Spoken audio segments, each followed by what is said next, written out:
with Scott Allen. Hello, I am your host, Scott Allen, and this is Phronesis, Practical Wisdom for Leaders. If the topic is leadership, I'm in. I've spent more than 20 years in the field teaching, learning, writing, and questioning. When I'm not working on Phronesis, I travel, delivering keynotes, working with individuals and teams, and helping people from organizations across industries become better leaders. Want to learn more? Visit me at scottjallen.net. Phronesis offers a smart, fast-paced discussion about all things leadership. We explore relevant topics and incorporate practical tips to help you make a difference in how you lead and live. Listen Notes lists Phronesis in the top 3% of podcasts worldwide. Phronesis is the official podcast of the International Leadership Association. ILA brings together those who teach, study, and develop leadership, advancing leadership knowledge and practice for a better world. Learn more at ila-net.org. Finally, if you enjoy Phronesis, please subscribe to stay current on our weekly episodes.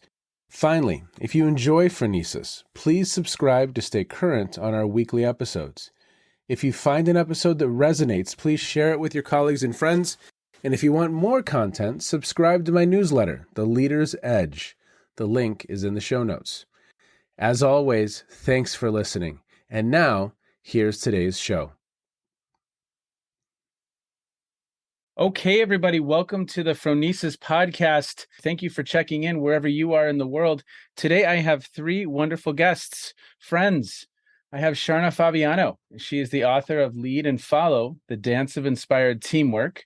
And she is here to talk about a conference, the Global Followership Conference. I also have Lacey Hunter. She's the director of the President's Leadership Program at Christopher Newport University.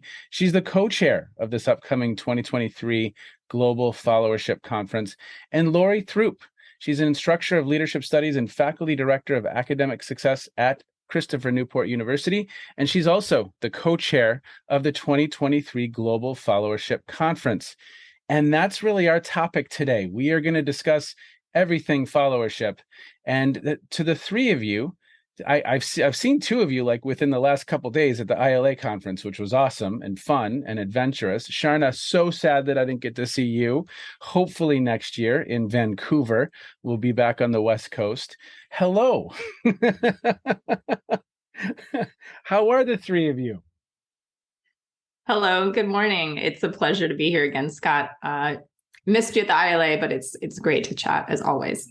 Well, Sharna, I think you are the first three-time guest on the Phronesis podcast. This is a very special moment in your life.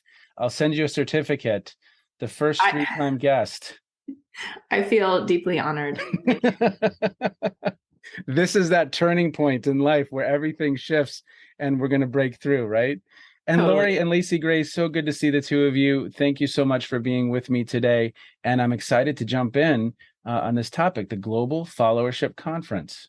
Yes, thank you, Scott, for having us this morning. We're excited to talk about this.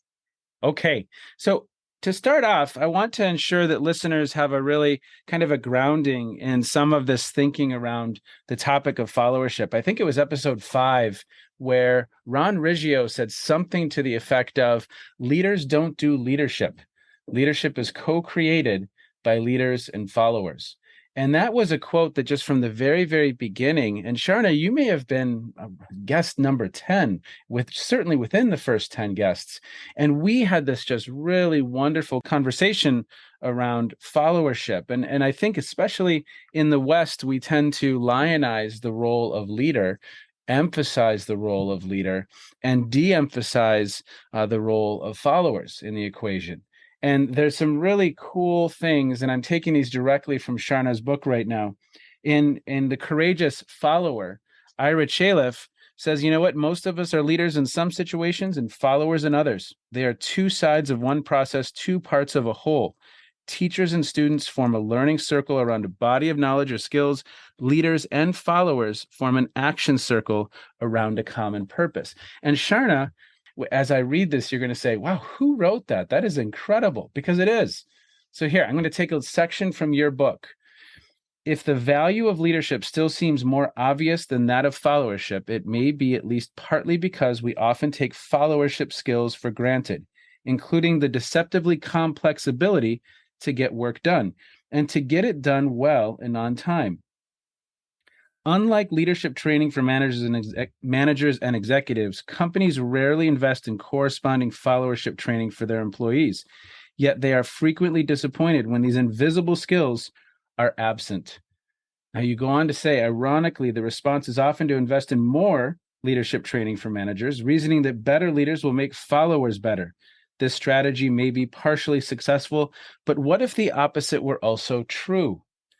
What if effective followers could actually make leaders more effective? Perhaps if we begin to name and articulate the impact of followership skills, investment and training in them will become just as critical as investment and training in leadership skills.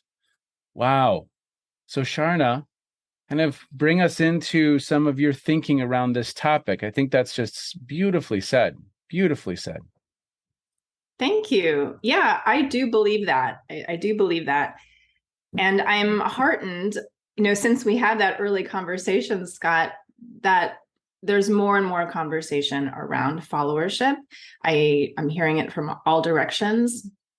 And at the same time, I want to acknowledge that it's almost like a psychic challenge that we've been trained, we've learned about leadership for so many decades, and the word follower and followership still has a little cringe effect on it. And I want to just acknowledge that because it's important to acknowledge it in order to move past it. And I think there are a lot of cultural reasons for that we don't need to get into here, but just naming it is, I think, important, because then we can say, all right, yes, we have a little bit of resistance to this. It's all right. We're going to stay curious about it and see what else might be there.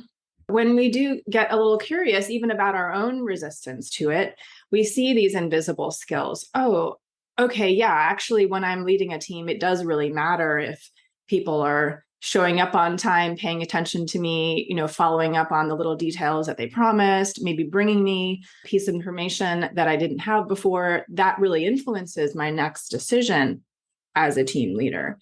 Maybe there's expertise in that team that means it's better for not me to lead for a certain week or a certain meeting. That's to my benefit. That makes less work for me, more productive output overall. Those are the things that I think people are starting to recognize more and more. And when I say those things to people, they immediately realize, oh yeah, I've done that. I've been that person. And naming that as followership just makes it easier to fill out the skill set, so to speak. In our first conversation, I believe that episode was called Connect, Collaborate, Create. And you have this beautiful, you have a background in dance, and you had this beautiful phrasing. My students over and over will kind of highlight that they love that phrasing of inviting. There's ownership in being a part of the process. It's important. This word intentionality just comes to mind. Are leaders intentional about when they do step back and move into the follower role, because they might not have the expertise, because they might not have the best questions, because they might not be in a moment where they can be the best to facilitate some type of conversation. So in a sense, I mean, Lori and Lacey Gray and I were in a conversation this weekend, which was a lot of fun, with Tony Middlebrooks for probably an hour, one of those side conversations where we had our own session. It was our own session that we created on the spot. And, there's a dance there. If I'm intentionally moving in and out of what's appropriate or most appropriate for me to embody in that moment, that intentionality exists, right? Absolutely. And the reason I love the dance partnership metaphor, aside from my own love of dance, is because it's so clear when you have only two people to look at and you can see what they're each doing. And then you begin to see it's not inferior or negative to be that follower partner. Actually, it's just another way to connect, collaborate, and co-create. And if I could, encourage any leader out there to do one thing in the next, year, I would say really put some intentionality behind those moments of stepping into the followership role and don't see it as a step down, see it as a step sideways. I love it. I love it. See it as a step sideways. That's just so beautifully said. It's not a step down. It's a different role in that moment, right? Absolutely. And in my tango classes for, years and years, when I could persuade, cajole, entice people into trying both roles, the consistent comment that I received always from those who had, say, only practiced the leader role for a while and then decided, okay, today's the day I'm going to try out following was, oh my goodness, I had no idea. Everything makes so much more sense now. My leading is going to be different now. And it was always a revelation. It's never a soft thing. It was always a big aha, big insight. And I see the same thing, in the workplace now when someone takes that leap and says, okay, I'm just going to try it. I'm going to try this idea of stepping sideways and seeing what happens. It's like, wow, you see the whole dynamic in a really different way. Certain things become effortless. I wouldn't say there's no effort in there's always effort in working together, but it's a different kind of effort. It's like energizing and it's more complex, and we're in a complex world. So I just really think this is the next big step for us. Well, and I think there's a level of not only intentionality, but just mindfulness in the moment. We have never talked about that, Sharna, but that mindfulness, truly being present in the moment, and sometimes in milliseconds deciding what's my best role in this moment to step aside or to assert. And I think that's so important because you see so many people just on autopilot. They have a role and they think that that's their only role, and they aren't being mindful or really intervening skillfully, to use a Kansas Leadership Center term, intervening skillfully in the moment. And it shuts down dialogue, it kills energy. It just really, really can be toxic. Absolutely. I'd say mindfulness is really a foundation for everything, leadership and followership. Yeah. And those moments, we would say in dance, you train for those moments, right? You build your skills in the class, and then in the moment that you're performing, right, or working, or at work, then you have the ability to switch in a moment because you've already built that into your body, into your nervous system. I love it. There gets to a place of automaticity, it almost sounds like, right? It's just your way of being. And then in your work, you can get to that place of co-creating in a different way, sometimes more quickly. Now, Christopher Newport University, maybe more than any university that I know of, has had this conversation around followership front and center for a long time in its curriculum. And what I would love to do is go to Lori. Lori, if you would give listeners a little bit of a set and setting, help them understand the scope of what you have going on at Christopher Newport University, because there's a heavy investment in leadership and followership at your institution. So maybe give people a little bit of an understanding of the scope of what's happening there. But then also, where do the roots of followership being a part of the curriculum? Obviously, you have this global conference coming up, and Lacey Gray will come to you in a few moments to learn a little bit more about that. But take us through that, if you would. Absolutely, Scott. Thank you for the invitation. At Christopher Newport University, we have a substantial program of undergraduate student leaders and followers, and are seeking to develop them through both co-curricular and curricular opportunities. And so we have over 1,000 students in our President's Leadership Program, and they all are studying towards either a minor or a major in leadership studies. Wow. And it is a lot, and it's wonderful.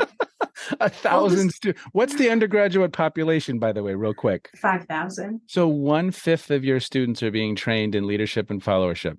Lacey Gray. Yes. We have over 1,200 students who are part of the President's Leadership Program, which equates to roughly 1/3 of the student body. Our program was started by our former president, who was a retired senator, Paul Tribble, and leadership is a foundational value of Christopher Newport. And so that is why you'll see the number of students who are part of the program. It's scholarship based. And as Lori mentioned, all of those students are working towards a minor or a major in leadership studies. Well, and that's so refreshing. I'm working on a paper with Dave Rush right now, and longtime listeners are going to say, "How long have you been working on this paper?" About a year for listeners at home. We're going through another revision. But in that paper, we cite some of the research that suggests, everyone's using leadership as a part of their mission or vision statement, or at least, I think it was 23 of the top 25 colleges of business had leadership in their vision, mission, or principles, but so few are truly investing in it. And so for Christopher Newport to truly invest in it the way that it is, I think it's just incredible. It's awesome. So, Lori, where does this kind of root in the topic of followership come from? So within the curriculum, it ranges from integrating Barbara Kellerman's work in initial exposure of the students to the leadership literature, and they come across followership and Kelly's model of typologies and other elements. At one point, I think where this really sort of had some substance behind it, when we became involved in the collegiate leadership competition and we experienced the team competition element and the idea that that could be embedded within a course, a 4-credit course. And so for our teams class, or what might at other institutions be perceived as a teams class, it seemed a natural fit to focus on the essential element of the responsibilities of teammates to be equipped to respond to a designated leader. And so since our students would have studied followership and various typologies and perspectives on followership, we wanted to deepen that. And it seems a worthy invitation to refine what we follow and how we follow and why we follow and how that changes in different situations. And so we landed on Ira Chaleff's work, The Courageous Follower, alongside Mark and Samantha Hurwitz's work, Leadership is Half the Story, which situates leadership and followership in a partnership that involve distinct and different skills, roles that are dynamic and equal and different. And even before that course existed, the response of the students to followership in their courses, they were just fascinated and wanted to talk about it more. And so we've only seen that amplify through our leader follower roles class that Lacey Gray and I teach together, and as well as we're starting a followership course this coming semester. And the reality is it's integrated into our curriculum. That's incredible. I love the fact you used a word there that I just really love, that it's integrated. I mean, I think it's wonderful to have a standalone course to give it in some ways the importance that it deserves, but integrating it throughout, I think, is just incredible. What was so fun in this conversation that we had in Washington, D.C. a couple days ago, really, was how the two of you lit up when you started talking about the results you're seeing from the students as they experience this followership curriculum and as they experience it in action. Lacey Gray, would you talk a little bit about that, the response? Because I think one way to think about this is, oh, who would want to be a follower? Oh, that's a subservient role. It's less than. I mean, we can just go down the list of, who in a job interview is going to say, when have you been a great follower? All that stuff. But you're seeing something different in the courses and how the students are responding to the topic, right? Sure, both in the course and outside of the course. Once we spend some time helping students reframe the idea of follower, and going back to what Sharna was saying earlier, once we expand what it means to be a follower, and once we spend some time naming all of the societal negatives that exist around followership, inviting those students to investigate, what does it look like to be a good follower? We talk so much about being a good leader, but when we spend time focused on what does it mean to be a good follower and equip the students with the skills, help the students understand what the competencies are that require good followership, it changes their mindset. And so as a result of the way that we have structured our class, students, we focus on that followership. We ask them to provide feedback to one another on how did you show up as a follower. And so students' own perception moves from being negative to being positive. And they're telling us, I'm going into these job interviews, or I'm becoming a different person in my clubs and organizations as a result of spending time focused on what does it mean to be a good follower. Students have self-reflected and identified when they weren't a good follower and have taken accountability for the times when they, because of poor followership, have helped a group move slower towards a shared goal. And so we're seeing students be able to take that outside of the classroom and apply it in their different situations. I love it. Lori. I was just going to echo one of the incredible things that we've seen is that when the roles are clear, the students have this freedom and they seem to experiment more, and they become more aware of how they exert influence and restrain themselves from exerting influence on the process. And so this combination of the collegiate leadership competition practice field with the conceptual understanding followership theory, different perspectives, and being asked to practice and demonstrate and make applications. We've had students who say they didn't really fully understand certain leadership theories until they looked at them through the lens of followership, and then they saw their relevance and even honed their ability to select particular leadership styles or skills that are appropriate for a given situation. And so that element of freedom has been a really neat thing to see from the students. Well, and I have to say that your experience with the collegiate leadership competition and some of this other curriculum, I mean, I think what's so fun is that it's been circular. I mean, Lori, you've been instrumental. Lacey Gray, you've been instrumental in helping us even think about how to refine our skill sheet, for instance, within the CLC. How are we acknowledging the leader and the team and their effectiveness, not necessarily just the leader? And so I think it's just so much fun to see how this evolves and continues, because I think you're right. Barbara Kellerman talks about the leader, the followers, and the context, her leadership system. And I think for every one of us having those three dimensions on our radar, who knows what it'll be 5 years from now, but at least right now it's advancing the conversation in a really, really nice way. Because I love that title of the Hurwitz's book, half the story. Lacey Gray. I think, too, when we're looking at this concept of leadership, and you just mentioned within Kellerman's definition, leader followers context, as a society in general, we spend so much time talking about leaders, and Burns is well known for his crisis on leadership. And there was a really great opinion piece that was in the Washington Post. I think it ran in Bloomberg as well, this past summer, that discusses the fact that there's now a crisis of followership. And because we have spent so much time idolizing the role of leader, we have neglected to prepare individuals to show up to be effective members in an entire process. So I encourage people, Scott, maybe I can include the link for show notes for you, but to read this article talking about the West facing a followership crisis and how much of the world's problems maybe are not going to be solved through leadership, but are maybe going to be solved through followership. And so, in my opinion, any opportunity we have to prepare individuals with leadership and followership skills, we should be seeking out those opportunities.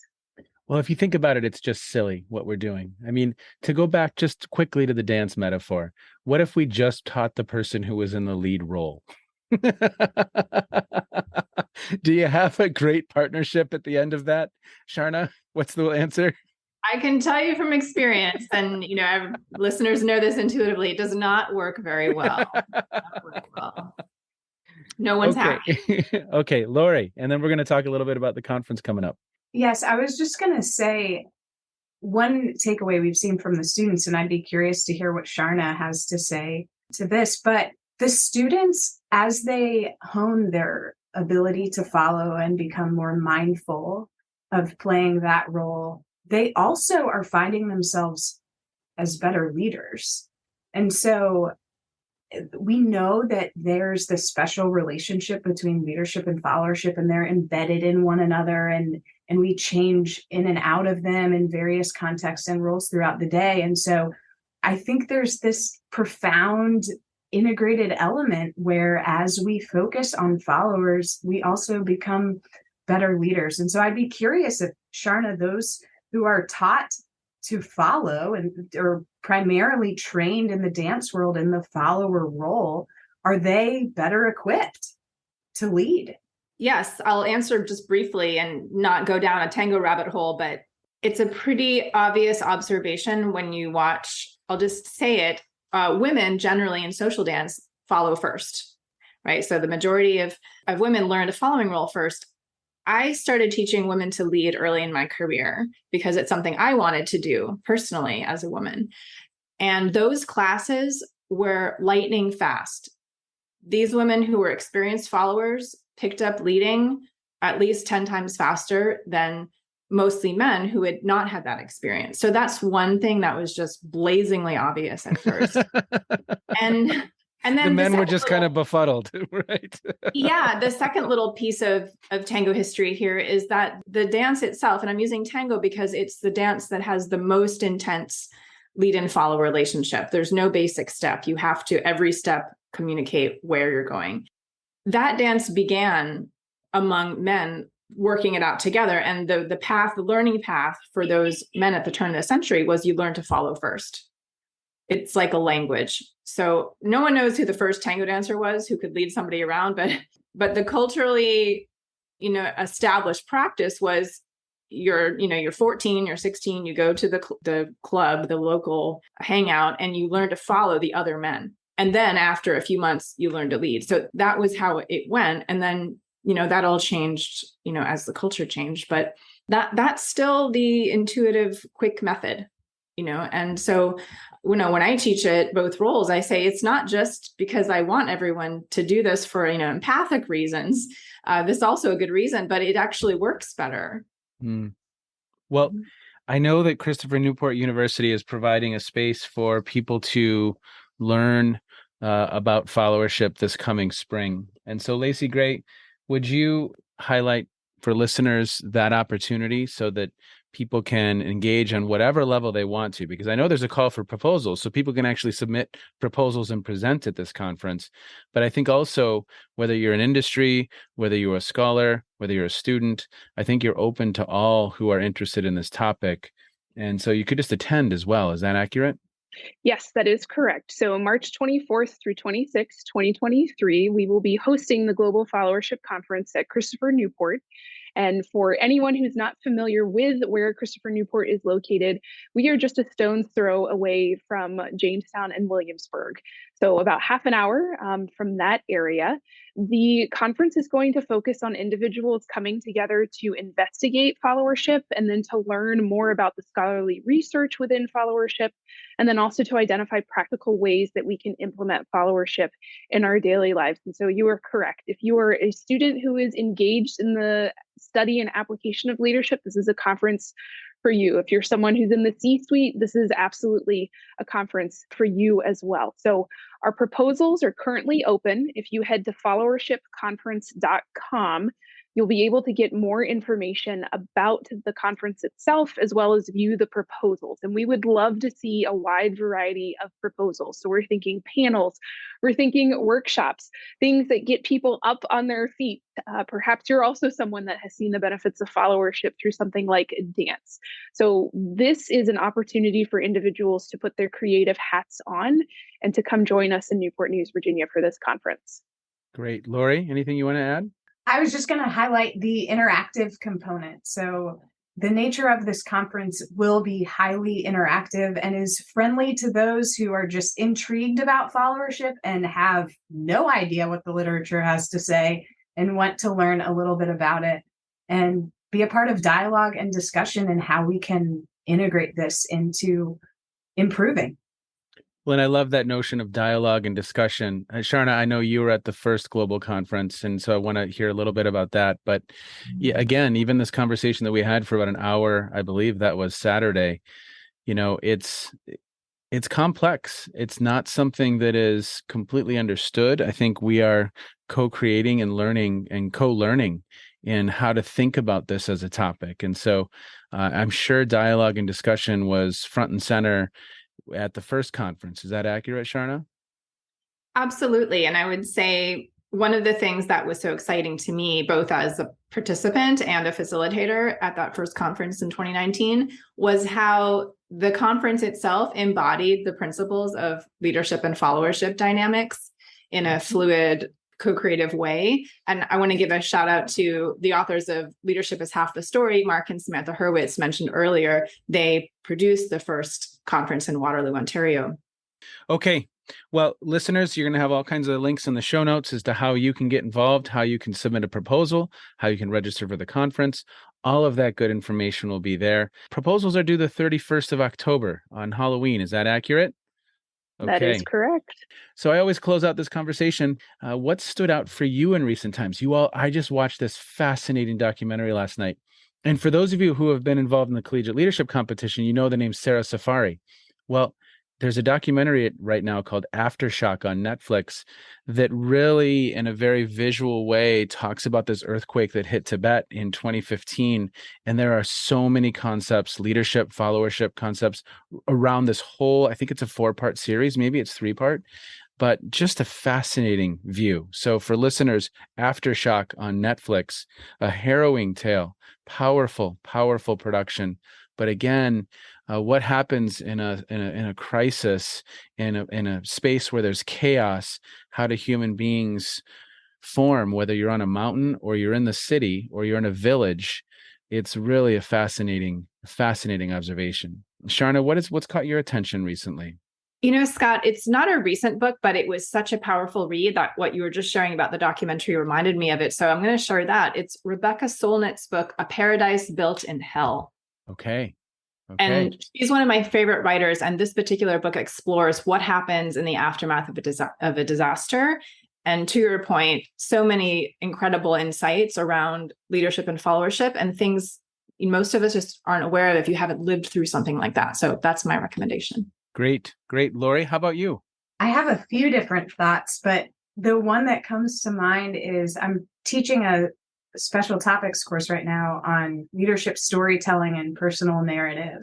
And Mark and Samantha Hurwitz's text, Leadership is Half the Story, triggered that reminder. And we're working through a text. Part of the premise of the course is not only exploring leadership and how narrative plays a role in that and how leaders utilize story and those skills, but also how story itself shapes and leads our lives. And so one of the works that we use to do that is Daniel Taylor's book, Tell Me a Story. And it's a really neat perspective on how we follow the frames that we build within our own minds of those stories that we remind ourselves of. And I would say the other thing is we came across at the conference a new followership text, The Essentials of Followership by Michael Linville and Mark Renneker. And I'm looking forward to dig through that because we are just initially exploring and looking forward to dig into followership more deeply. Great. Thank you, Lori. Lacey Gray. Oh, I love podcasts. I have too many on my phone to keep up with all of them. Too. But I have a favorite podcast, and it's by a woman named Emily P. Freeman, and her podcast is called The Next Right Thing. And her quote regarding her podcast is that we make so many decisions every day. And I know that's particularly true for any of us who are engaged in the phenomenon of leadership. And her podcast is designed to help create a space for your soul to breathe so that you can discern your next right thing. And her voice is calming, and the practical wisdom that she shares through her worldview, but also as she discusses world events, has provided me with just calmness in the chaos that exists in this world. And so I have so enjoyed listening to her podcast. She's one of those people, if I ever see her at a conference, I'm totally going to fangirl out on her. But her podcast, Next Right Thing, always something I listen to every Tuesday. Well, thanks to the three of you for stopping in today. Thank you so much. Thanks for the work that you're putting in to make this conference a reality. Thanks for the contribution that you're making to the field. And again, for listeners, there's a whole bunch in the show notes for you to explore. I'll put some foundational materials in there. I'll put some contemporary materials in there that were just mentioned. And you know what? To the three of you, very, very much appreciate what you are doing, the work that you're putting into taking us to the next level, helping us better understand and co-creating this body of literature. I think it's just wonderful. So have a great day. Thank you so much. Thanks, Scott. Thanks so much, Scott. Bye-bye. You heard us mention the International Leadership Association just returned home on Sunday from that conference. What a wonderful few days in Washington, D.C., an opportunity to connect with people from all over the world. I built new relationships. I had some old relationships rekindled. Eric Kaufman, I still owe you a cup of coffee. Sorry about that, sir. And you know what? It was just a great time. And here is another opportunity for you to connect with others of like mind who have shared interests. You know, there's so many cool things happening with this topic. I was speaking with Ron Riggio and Kevin Lowe. They have a paper they're actively working on when it comes to this topic of followership. Dan Jenkins and Lori Throupe, they're working on a paper as well, which is going to be exciting to see. So there's just a lot of energy around this topic. And I think it's a nice way to explore, discover, dialogue, challenge. I think if we can make more sense of how this topic fits into the whole, that's important work. As always, thank you so much for checking in. Thanks to Lori, Sharna, and Lacey Gray for being with me today. And thanks to you for being with us as well. Take care, everyone. Be well. Bye-bye. You have just finished another episode of Practical Wisdom for Leaders with Scott Allen. To contact me, visit scottjallen.net or send me a note at scott@scottjallen.net. I'm also on LinkedIn, so let's connect. If you have feedback, I'd love to hear it. And as always, thank you so much for listening. And now here's my daughter, Emily, with the outro.